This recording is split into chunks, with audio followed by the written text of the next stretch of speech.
8 de julho de 2014. Uma nação assustada com o placar. A tragédia esportiva entrava em nossas casas mais uma vez.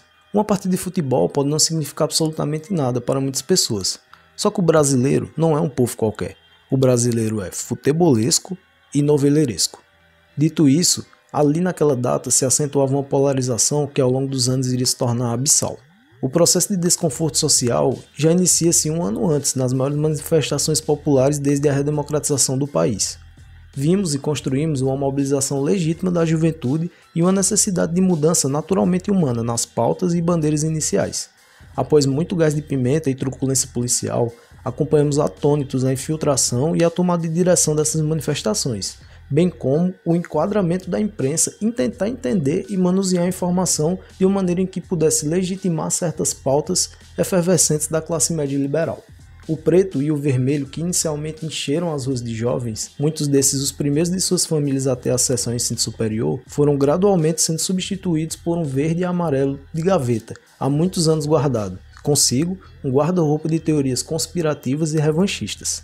Alimentados na coleira pelos conservadores e liberais que viam no Partido dos Trabalhadores e na esquerda o maior inimigo a ser combatido, encarado ali como a personificação do mal na nossa Guerra Fria caseira. Surgia ali a infantaria do antipetismo, e o estopim da guerrilha de polarização fora 14.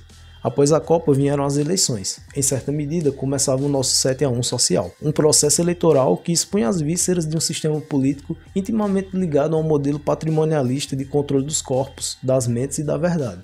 Não excluiremos aqui a parcela de culpa e responsabilidade do PT, que por personificar a ideia de mudança e avanço em quadros com tinturas burocráticas, se afastou das suas bases e pagou um alto preço estratégico, como anos mais tarde iríamos ouvir secamente nas palavras do Mano Brown no palanque do segundo turno de 2018.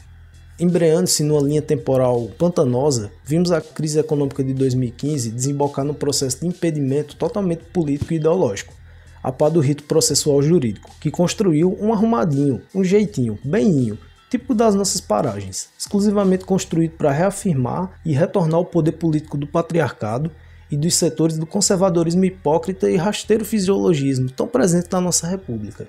Vimos em 15 e 16 a armadilha liberal ser aplicada com eficiência, enquanto Criolo sintetizava perfeitamente o momento em que o anzol da direita fez a esquerda virar peixe.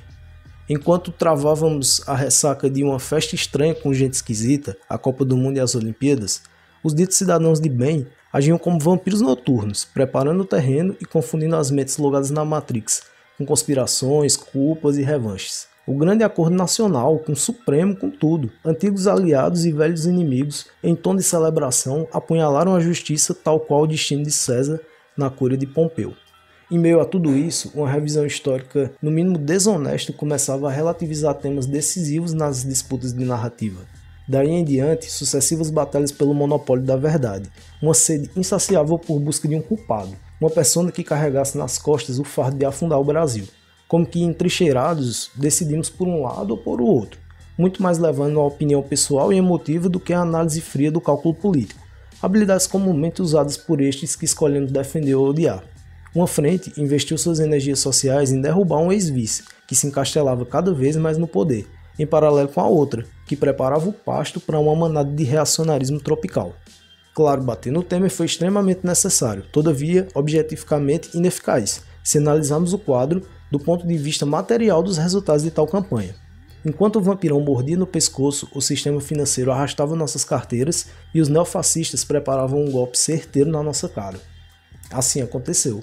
Em um ano completamente atípico e lisérgico, vimos a ascensão de um anti-messias, embebedado de ódio e pautas mais velhas que seus seguidores. Agregaram os ressentimentos, capitalizaram a violência. Enquanto a luta e a diferença foram silenciadas e gradualmente substituídas pelo medo, pela confusão e pela falta de liderança.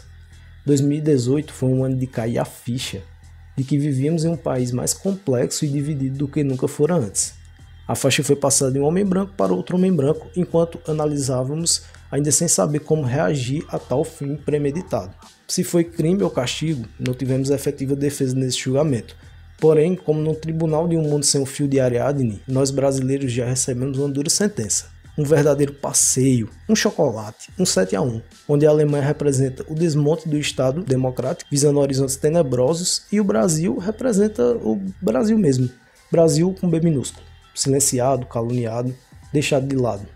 Esse país assiste assustado o que ele é capaz de fazer com seus próprios filhos. Nossa sociedade já estava rachada antes de tudo isso.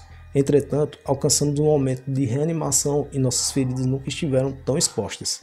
Deixamos o desenvolvimento e a esperança de lado para vagar como idólatras num deserto de confusão e apatia.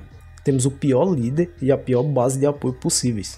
Nossa oposição briga pela faixa de capitão, mesmo sabendo que o talento individual por si só não traz o resultado esperado. E milhões de nós assistimos boquiabertos, paralisados e atônitos, assim como estávamos em 2014. E o inquérito se repete, como tragédia e farsa.